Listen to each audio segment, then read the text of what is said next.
সমুদ্র সৈকতে ভালোবাসায় মাখামাখি আদ্রিত কৌশাম্বী, হানিমুনের ছবি দিলেন নবদম্পতি। দেখুন সেই পোস্ট। অবশেষে ইনস্টাগ্রামে হানিমুনের ছবি শেয়ার করে নিলেন কৌশাম্বী চক্রবর্তী।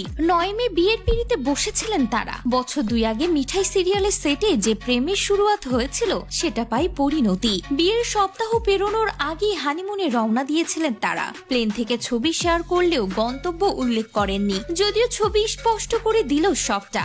একটা রেড হার্ট ইমোটিকন ক্যাপশনে দিয়ে 7টি ছবি শেয়ার করলেন ফুলকির অভিনেত্রী। প্রথমটি তোলা হয়েছে পিছন থেকে, কেল্লা থেকে সমুদ্রের দিকে মুখ করে দাঁড়িয়ে রয়েছেন কর্তাগিন্নি। পরের ছবিতে দেখা গেল হলুদ শর্টস কৌশাম্বীর গায়ে, সঙ্গে সাদা শার্ট। এছাড়া রোমান্টিক ক্যান্ডেল লাইট ডিনারের ছবিও ভাগ করে নিয়েছেন সবশেষে। ছবি থেকে স্পষ্ট হানিমুনে